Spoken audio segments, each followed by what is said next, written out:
Throwaway because my main has friends and coworkers on it, and honestly I'm not ready for this to be tied to my real life yet.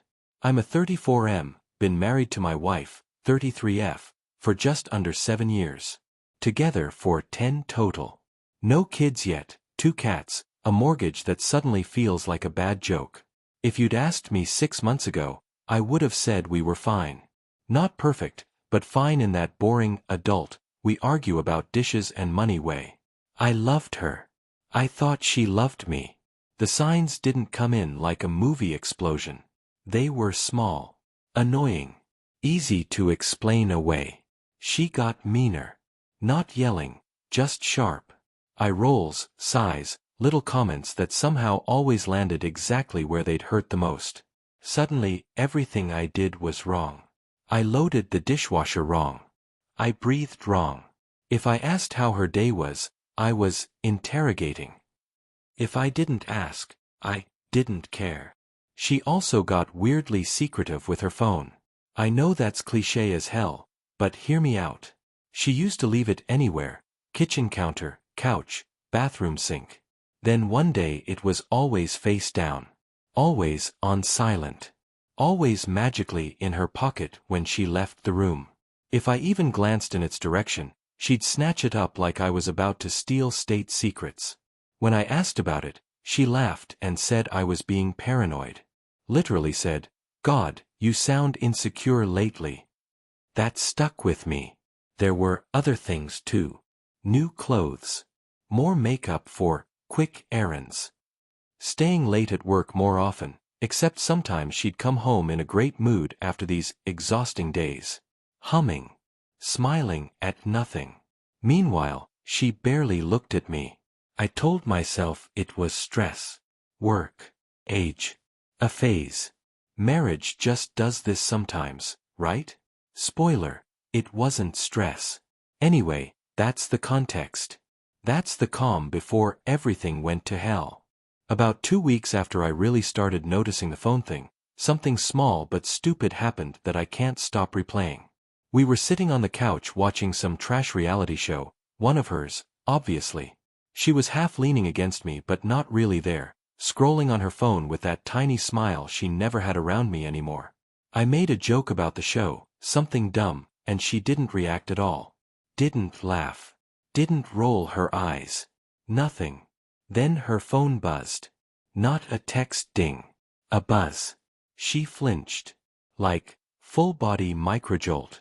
Then she locked the screen so fast I actually laughed and said, "Damn, who's that?" "The FBI." She snapped back immediately, sharp as glass. "Why are you always watching me?" That hit me sideways. I wasn't watching her. I was literally sitting next to my own wife. I said calmly, "I'm not. I was joking." She scoffed and muttered, "Sure," under her breath, then stood up and walked into the kitchen like I'd just accused her of murder. 5 minutes later she came back, all sweet again, and said she was just stressed, and that I needed to stop reading into everything. Classic move. Make me feel like the asshole. Later that night, she went to shower and, this is important, she took her phone into the bathroom. She never used to do that. I sat there on the bed staring at the closed door like it was mocking me. I didn't snoop. Not yet. I still wanted to be the trusting husband. I still thought, if I don't look, I don't have to know. But my stomach was in knots. That quiet, sinking feeling started setting up shop in my chest. The kind where your brain is screaming and your heart is begging you to be wrong. Then, out of nowhere, my phone buzzed. It was a text from her. From the bathroom.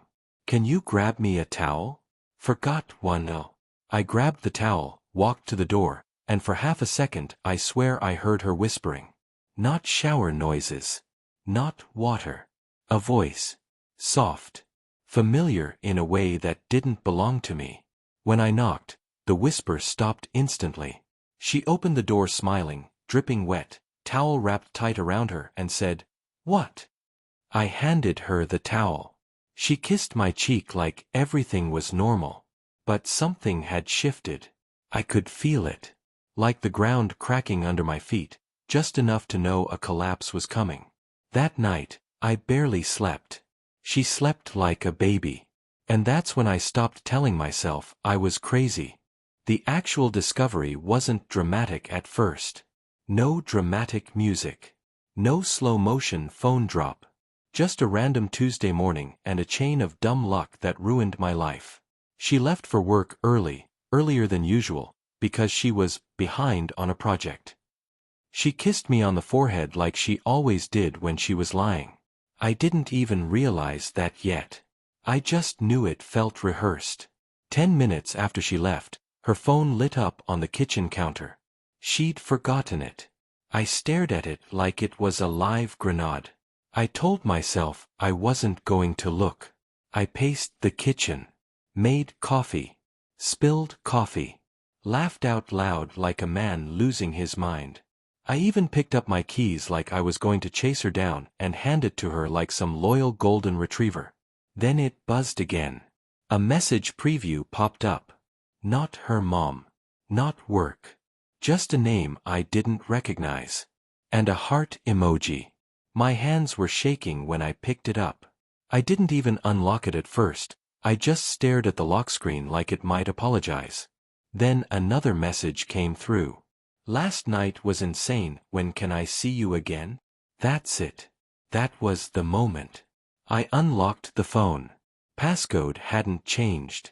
That alone felt like its own kind of insult. I wish I could say it was just one message. It wasn't. It was everything. Threads. Photos. Voice notes. Weeks, maybe months, of flirting that escalated into full-blown, explicit, no room for denial cheating. She'd complained about me. About our marriage. About how I didn't get her anymore. Meanwhile, she was sending him selfies she never sent me. Smiling the way she used to smile at me. There were timestamps that lined up perfectly with her late nights, her errands, her girls' dinners. I even recognized the shirt she wore in one picture. I folded that shirt. I bought that shirt. My ears were ringing. I sat down on the kitchen floor because my legs just stopped working. I felt like I was underwater, like everything was happening to someone else and I was just watching it through warped glass. Then the sudden event that really sent it into overdrive happened. Her phone rang. It was him. I didn't answer. I just watched it ring until it stopped. Then a text popped up immediately after. Did I do something wrong? That's when the anger finally showed up. Hot. Sharp. Focused. I didn't cry. Not yet. I locked the phone, placed it back exactly where it had been, and sat there until my coffee went cold and my hands stopped shaking. I knew one thing with absolute clarity. I wasn't going to let her gaslight her way out of this. Not this time. I didn't confront her right away. That surprised me. I always thought if I ever caught someone cheating, I'd explode instantly.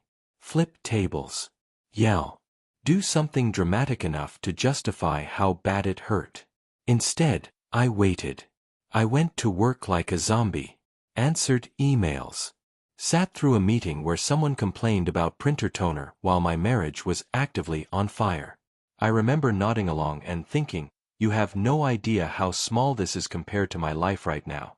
Every hour that passed felt unreal. Like I was holding a secret that was physically too big for my body.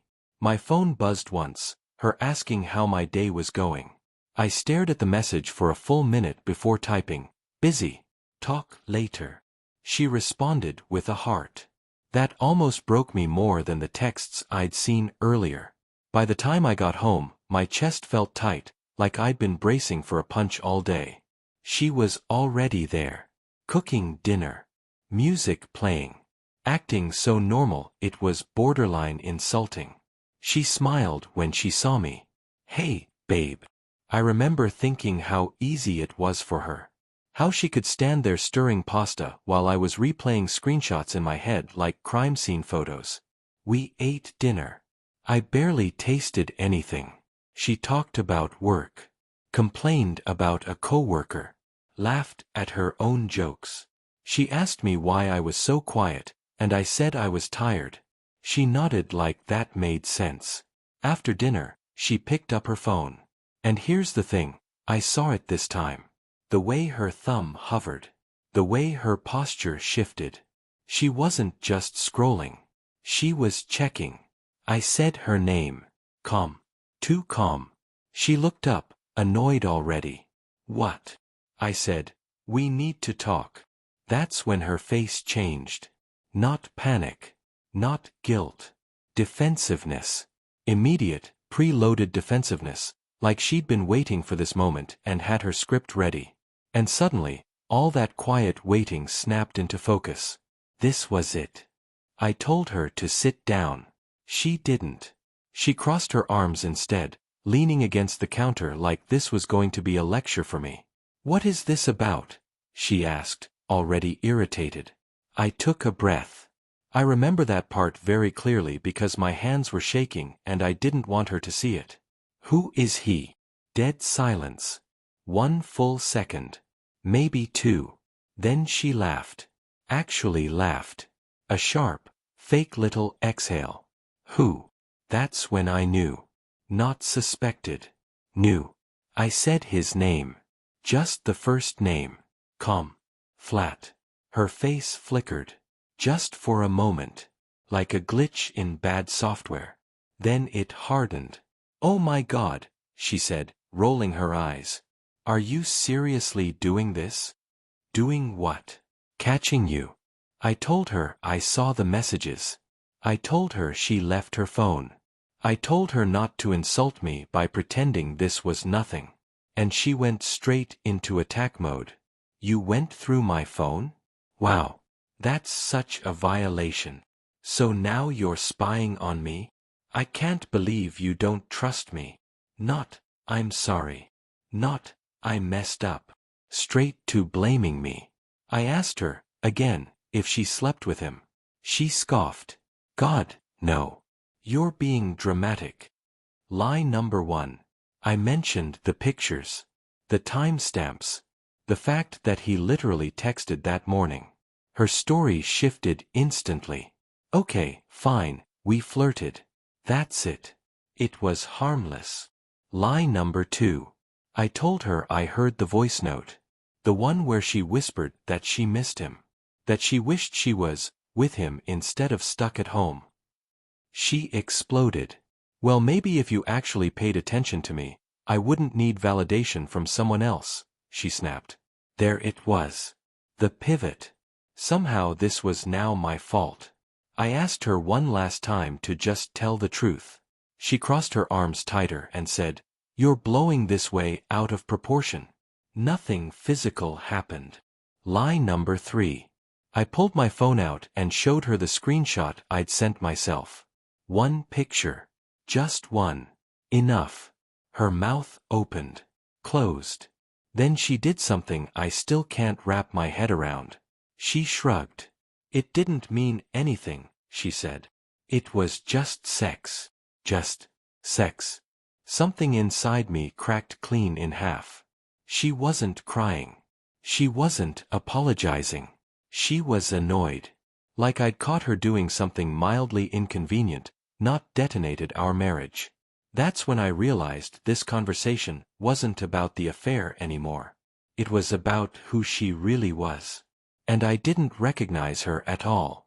I don't remember raising my voice, but I remember realizing I was standing. I'd been sitting at the table, and suddenly, I wasn't. My chair was tipped back, one leg crooked, like it tried to escape before I did. Just sex, I repeated, because my brain couldn't process that phrase without looping it. She sighed. Sighed. Like I was exhausting her. Why are you making this such a big deal? She said. It didn't change how I feel about you. That one hit harder than anything else. Because what she actually meant, was that betraying me didn't register as significant enough to alter her emotional weather. Meanwhile, my entire sense of self was free-falling. I asked her how long. She said, a few weeks. I told her I knew that was bullshit. She snapped back that I didn't know everything and to stop acting like a detective. When I pointed out the dates, she pivoted again. Okay, Maybe longer. I don't know. Time got weird. Time didn't get weird. She got caught. The anger finally arrived then. Not screaming, not throwing things, just this cold, buzzing rage that made everything hyperclear. I told her she lied. Repeatedly. To my face. That she'd looked me in the eye every night and still did this. She said, "I didn't want to hurt you." I laughed. Like a short, ugly sound that didn't belong to me. "You didn't want to deal with consequences," I said. "That's not the same thing." That's when she cried. Of course. Right on cue. Tears, hands to face, shaking voice. She said she felt neglected. Unseen. That our marriage had been dead for a while. That she didn't know how it happened, it just did. I asked if she would have told me if I hadn't found out. She didn't answer. That silence told me more than any confession could. At some point she said she needed space and went to the bedroom, slamming the door hard enough to rattle the picture frames. I stayed at the table, staring at the same scratch in the wood I'd never noticed before, feeling like someone had scooped me out and left the shell behind. That night, I slept on the couch. Not out of principle, out of instinct. My body rejected the idea of lying next to her. I didn't cry yet. I just lay there, staring at the ceiling, realizing that the marriage I thought I was in had already ended. I just hadn't been invited to the funeral. I didn't sleep. Not really. I did that thing where your eyes are closed but your brain is sprinting in circles, replaying every conversation from the last year like it's trying to crack a code it should have solved earlier. Every little memory felt poisoned now. That weekend trip she insisted on taking, with co-workers.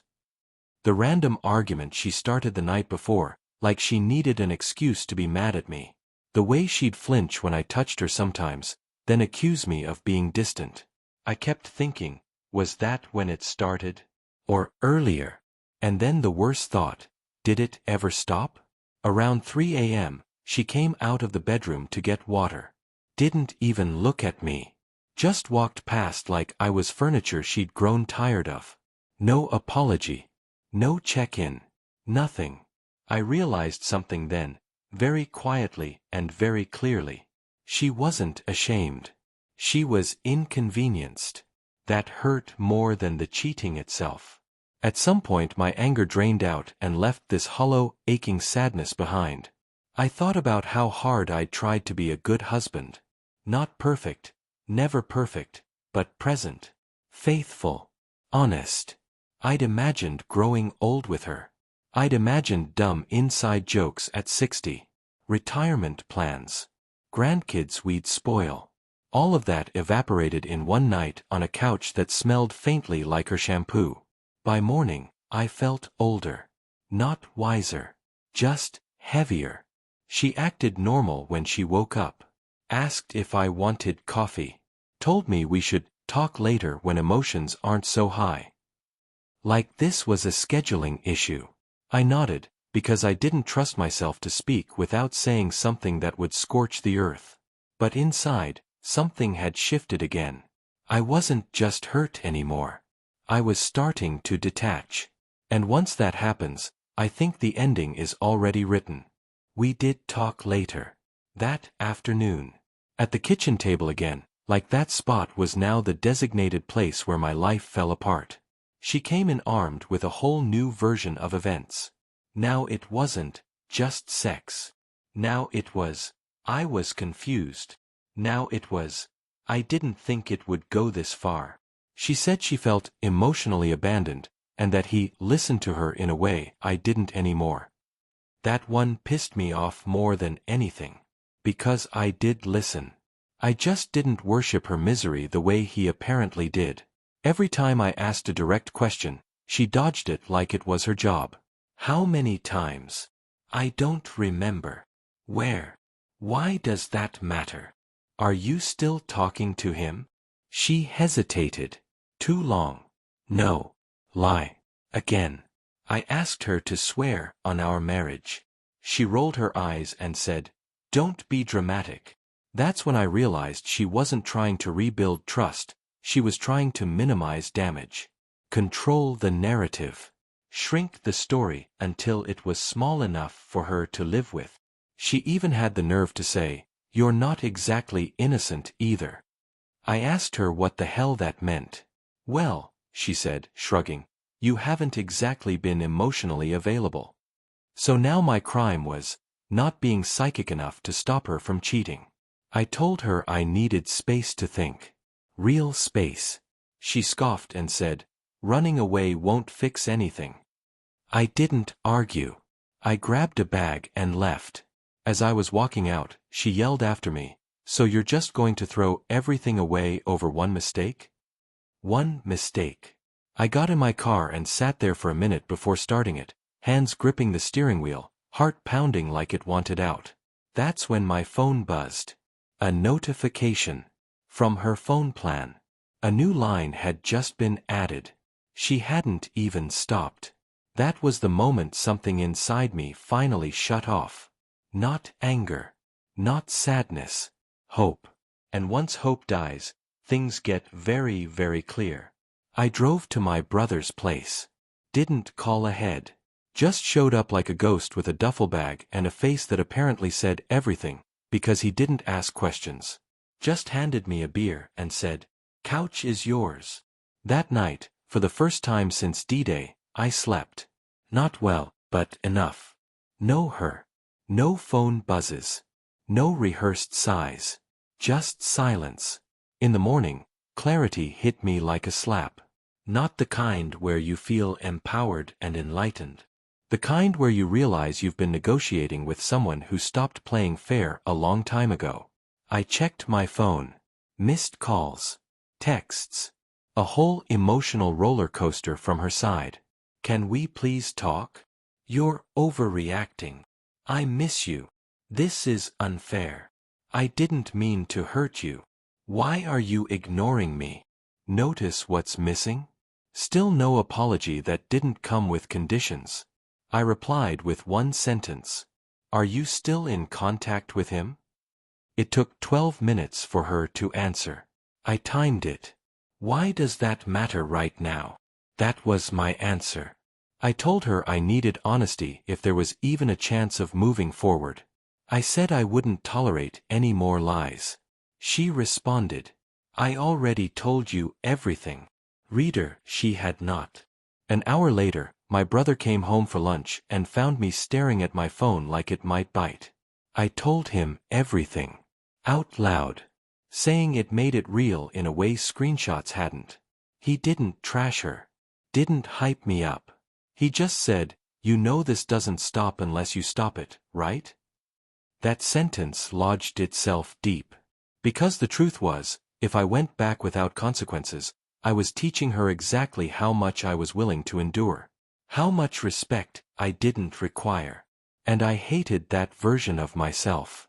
So I did something that felt sudden but also inevitable. I called a lawyer. Just a consultation. Just information.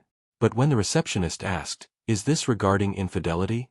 and I said, "Yes," out loud, my hands stopped shaking. For the first time since this started, I wasn't reacting. I was choosing. And that scared me almost as much as it relieved me. I didn't tell her about the lawyer right away. Not because I was being sneaky, but because I wanted to see what she'd do when she wasn't in control anymore. Turns out, she hates that. The second she realized I wasn't blowing up her phone, wasn't begging to talk things through, wasn't immediately racing home to fix things, her tone changed. Fast. She went from distant and dismissive to aggressive and panicky in under 24 hours. First came the anger. "So you're just abandoning me now? I guess vows don't mean anything to you. I can't believe you're doing this to me." To her. Incredible stuff. Then came the sudden event I didn't expect. She showed up at my brother's place unannounced. Just knocked on the door like this was a rom-com. I opened it and there she was, arms crossed, eyes red but dry, no real tears. "Performance ready. Can we talk?" she asked, already stepping inside like she still belonged there. My brother stood up immediately. Didn't say a word, just grabbed his keys and left. Absolute MVP. She didn't waste time. She accused me of humiliating her by airing our business. She said I was punishing her instead of fighting for us. She said if I'd just been a better husband, none of this would have happened. I asked her, calmly, if she had cut contact with him. She snapped, "Why are you so obsessed with him?" That was the answer again. I told her I'd spoken to a lawyer. Her face drained of color. "You're bluffing," she said quickly. Too quickly. I told her I wasn't. That's when the script flipped again. Now she was crying. Now she was sorry. Now she didn't know what she was thinking. Now she said she'd block him, delete everything, go to therapy, do whatever it takes. I asked her one simple question. Why now? She opened her mouth, then closed it. Because the truth was obvious, she wasn't scared of losing me. She was scared of losing comfort. Stability. The life we'd built that she assumed would always be there no matter what she did. I told her I needed time. Real time. And space. She accused me of being cruel. I told her cruelty was lying to someone every day while sleeping with someone else. She left furious, slamming the door so hard the wall shook. And when the silence settled again, I realized something kind of terrifying. I didn't miss her. Not the way I thought I would. I missed the version of her I thought existed. And that version wasn't walking back through that door. I thought I was past the worst of it. That's the lie I told myself, anyway. A few days after she showed up at my brother's place, the adrenaline wore off. The clarity softened. And grief, real grief, snuck in through the side door when I wasn't looking. It wasn't loud. It was quiet and mean. It hit me in stupid moments. Standing in the grocery store, reaching for the cereal she liked before remembering I didn't have to buy it anymore. Hearing a song in the car that we used to sing on road trips. Finding an old photo on my phone of us at a wedding, drunk and smiling, her head on my shoulder like that was the safest place in the world. That's when I cried. Not sobbing. Just tears leaking out while I sat on the edge of my brother's bed, staring at my shoes like they might explain how everything went so wrong. I realized I wasn't just grieving my wife. I was grieving the future I'd already lived in my head. The kids we never had. The holidays that were supposed to be ours. The inside jokes that now felt contaminated. Meanwhile, she kept texting. Sometimes apologetic. Sometimes angry. Sometimes nostalgic, like we were breaking up over growing apart, instead of her blowing up our marriage. One message actually said, "Remember when we said we'd always choose each other?" I stared at that one for a long time. Because I had chosen her. Over and over. Even when it was hard.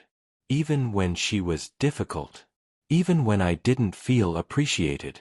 She just stopped choosing me back. I finally responded with something honest but final. "I can't heal in contact with you." She didn't reply after that. And for the first time, the silence didn't feel like punishment. It felt like a boundary. A painful one. But a necessary one. That's when I understood something I wish I'd known sooner. Missing someone doesn't mean they're good for you. It just means you're human. The actual decision didn't come with fireworks or some big cinematic moment. No, "I deserve better" speech in the mirror. No empowering soundtrack. It came on a random Thursday afternoon while I was folding laundry at my brother's place.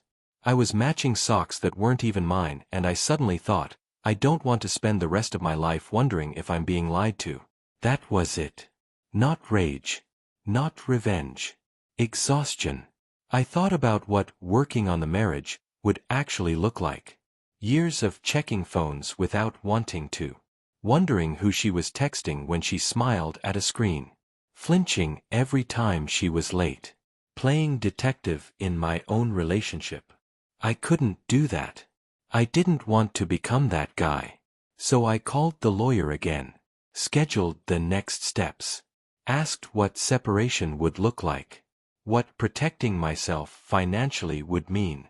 It felt surreal, like I was narrating someone else's life, but my voice didn't shake anymore. That night, I told her. I didn't yell. I didn't accuse. I just said I was done. She lost it. Called me cold. Said I was giving up too easily. Said marriages survive worse. Said I was being dramatic and punitive. At one point she actually said, I said I was sorry, what more do you want? Accountability. Respect. A time machine. Pick one. She tried one last tactic. Soft voice, nostalgia, reminding me of how good things used to be. Like she could rewind us back to before she made choices she couldn't undo. I told her I hoped she figured out why she could hurt someone who loved her and still sleep at night. That one landed. I could tell. We agreed on a separation. Practical stuff. Logistics. Who stays where? Who pays what? Very adult. Very depressing. When the call ended, I sat there for a long time just breathing. I didn't feel triumphant. I felt steady. Like I'd finally stopped bleeding out and put pressure on the wound. And that was enough. Once the separation became real, everything sped up and slowed down at the same time. Word got out. Not because I blasted it on social media or sent a mass text, but because secrets like this rot from the inside and eventually leak. She told people her version first. I know because I started getting weird messages. Stuff like, "Hey man, hope you're okay. Relationships are complicated." Or, "Marriage takes two, you know?" That's when I realized she was doing damage control. I later found out she told some people we had grown apart, that I was emotionally distant, that she made a mistake, but I refused to fight for us. She conveniently skipped the months of lying and the part where she kept talking to him after getting caught. I didn't correct anyone. Not out of nobility, out of fatigue. The people who mattered asked me directly. I told them the truth. Calmly. Without embellishment. Funny thing is, when you just state facts, you don't need to sell them. The story does the work for you. Some friends disappeared. Mostly mutuals who didn't want to pick sides. That hurt more than I expected. Others stepped up hard, checked in, invited me out, let me be quiet without trying to fix me. She, meanwhile, oscillated wildly. One day she was furious about finances. The next she was crying about missing the cats. Then she'd be icy and formal. Then nostalgic again. It was emotional whiplash. I stuck to logistics. Short replies. No late-night processing. No reminiscing. Every time I slipped, even a little, it set me back emotionally for days. So I learned. Boundaries got firmer. The sudden event I didn't expect came about a month in.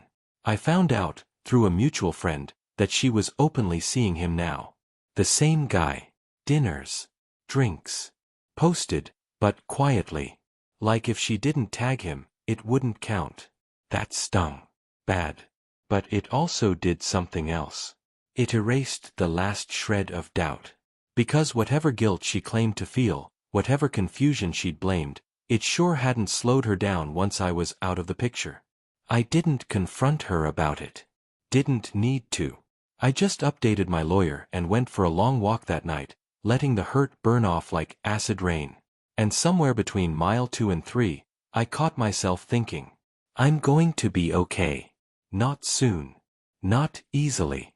But eventually. And for the first time, I believed it. Life after the split didn't feel like freedom at first. It felt empty in a way that echoed. I moved into a small apartment. Temporary, technically, but it started to feel like mine faster than I expected. No shared photos on the walls. No her stuff in the bathroom. No passive-aggressive silence humming in the background. Just space. The first few weeks were rough. I'd come home and instinctively start to tell her about my day before remembering there was no one there to tell. I ate like crap. Slept at odd hours. Watched the same dumb shows on repeat because my brain couldn't handle anything new. But slowly, so slowly it almost didn't register, things started to change. I went to the gym again. Not in a revenge body way, just to burn off the anxiety. I reconnected with friends I'd drifted from without realizing it. I started saying yes to plans instead of making excuses. One night, I laughed. Actually laughed. Out loud. It startled me. I noticed how calm my phone felt. No dread when it buzzed. No mental gymnastics trying to decode tone. No wondering if I was being lied to. I hadn't realized how exhausting that constant low-grade stress had been until it was gone. She tried to break no contact once. A long message about how she was doing a lot of reflecting, and hoped I was open to talking someday. I stared at it for a while, then archived it. Not out of spite. Out of self-preservation. I wasn't healed yet. Not even close. But I was healing forward, not backward. The weirdest part was realizing how much of myself I'd shrunk to keep the peace. How many times I'd swallowed discomfort to avoid conflict. How normal it had become to doubt my own instincts. I started trusting them again. That felt huge. I wasn't over it. I still had bad days. Random triggers. Sudden waves of sadness that came out of nowhere. But they passed faster now. Didn't knock me flat. I wasn't rebuilding a marriage anymore. I was rebuilding me. And for the first time in a long time, that felt like something worth investing in. I didn't come out of this wiser in some mystical, enlightened way. I didn't win. There's no trophy for surviving betrayal. Anyone who says otherwise is lying or selling something. What I did get was clarity. Eventually, I learned that love without respect will slowly hollow you out. That someone can say they love you and still choose themselves over you every single time. That being loyal to the wrong person will cost you pieces of yourself you don't notice going missing until it's too late. I learned that lies don't always sound like lies. Sometimes they sound like sighs. Eye rolls. You're being dramatic. Why are you so insecure? Sometimes the biggest red flag is how small they try to make your feelings feel. I also learned that trust, once broken like that, doesn't come back because someone promises harder. It comes back through consistent truth and accountability, and if those don't show up immediately, they probably never will. If you're reading this because you're in something similar, here's the only advice I have. Trust your gut. Pay attention to patterns, not apologies. And don't set yourself on fire to keep someone warm who wouldn't cross the room for you. Leaving didn't mean I failed. It meant I finally stopped participating in my own erasure. I'm not over it. I may never be completely. But I'm okay in a way I wasn't before. Quieter.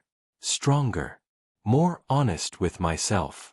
And if there's one thing I know for sure now, it's this. Being alone hurts. But being lied to by the person you trust most hurts a hell of a lot more.